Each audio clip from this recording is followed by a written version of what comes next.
The Confessions of St. Augustine, a 21st century working 9 to 5 in 79. End of the week, Friday. From the time he gets up to that long drive into work and the congested, smog-filled, and heavily leaded fumes from the cars on the freeway, where his endless mind games of the very act of breathing so obsesses him he's forever playing with the misuse of the word breath for breathe for his sole diversion. See 12. Until the long walk down that empty school corridors slam, the quick splash of water to wake up splash before class slam, after which he goes directly to his night guard job in the old hotel where they're still scraping the old lead paint off the walls, see 12. And if he knew in 79 what he'd know in 89, see next post 28, the end of the week wouldn't look like this. Wide awake. Wide awake. Happens every time. Lying here wide awake trying to think of all that drivel that put me to sleep in the first place. But this time, it not only doesn't put me to sleep, it makes you wider awake. All that drivel just becomes more annoying. And of course, by the time I finally get to sleep, it's time to get up. Oh, man. So I drag myself into the bathroom, oh so tired, could only sleep a few more minutes, splash in the face still doesn't do it. Shower maybe, but then I'll be too awake. Don't want that yet, nice and gradual, so that maybe by the time I get to school, I'll be awake enough, and by class, I'll be just right. Yeah, and so the home stretch. Friday, yeah.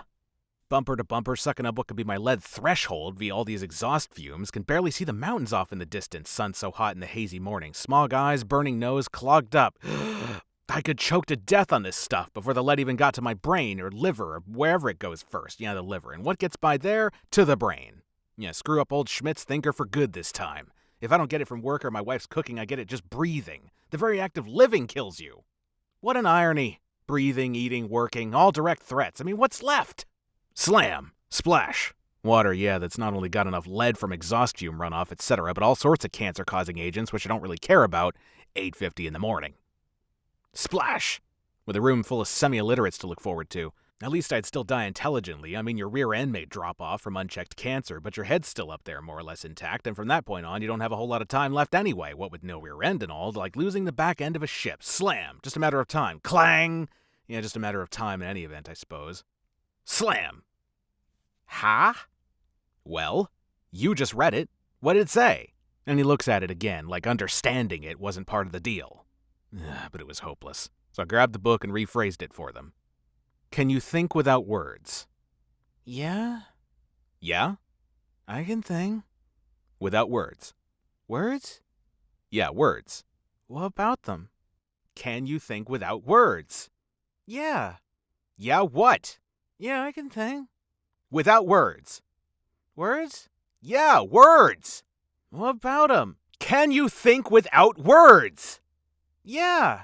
Then count the number of people in this room without using words, you stupid son of a bitch. Dead silence. Just the sound of some kid cutting one.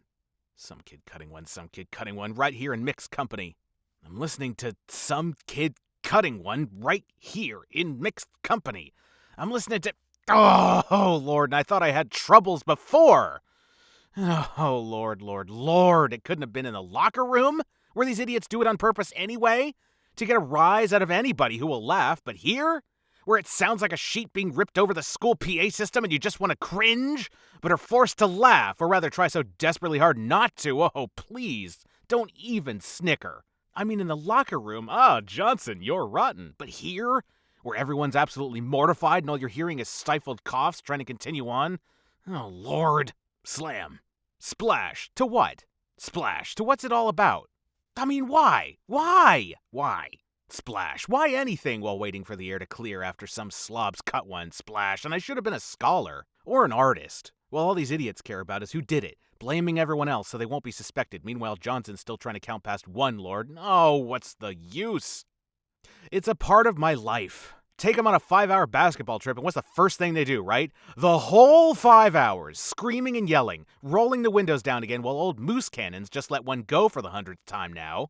Splash, while the other 4 or 5, how many can you fit in a Pinto, are all clamming for attention. Hey, Mr. Schmidt, Aaron just swallowed a cup full of hawkers on a bet. Yeah, everybody chipped in, and oh, Lord. Then someone dared him, he wouldn't eat a booger. Splash, clang, slam. Halfway through the last period of the day, I'm starting to fade fast, looking out the window with my feet up, starting to go quickly, but I'm almost home free. If I can just hang in there 24 more minutes, I could almost see the prairie grass blowing in the wind and old John's teepee off in the distance and little Chris running full tilt toward it. Mr. Schmidt? What? What do you mean by philosophical?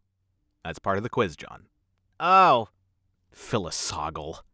Forget it. Just think about tomorrow and little Chris and that drive. Man, I love that drive. And What do you mean by... just do the best you can. And 19 minutes and I'm going to make it. It's virtually certain now, unless someone cuts one or drops some other bomb, but I can't think of any. 17 minutes. No way. They might, but I can't. If I can, just stay awake. And I just realized I didn't set my watch forward a few minutes this morning. Always loses a few every day. And it's probably, 14 minutes maybe, get it under 5, and it's all over with. And you start to breathe real easy like, feeling comfortable, letting your guard down almost. Mr. Schmidt? But not quite. Why do you always give us quizzes on Fridays just before the weekend?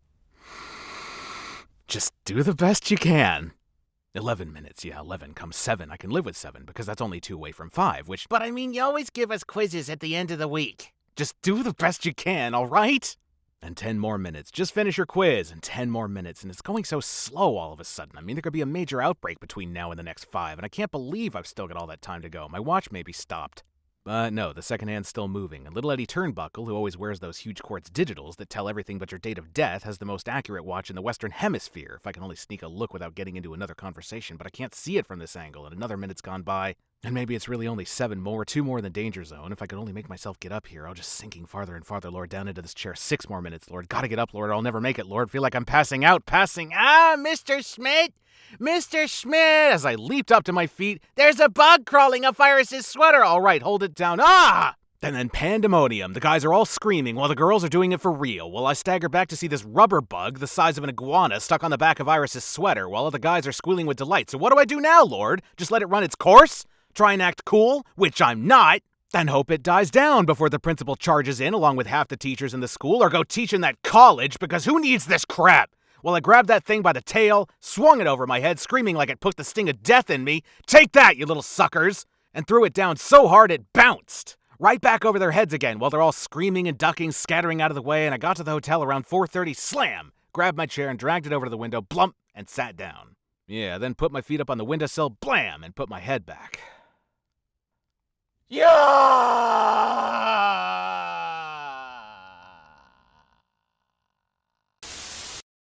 To be continued.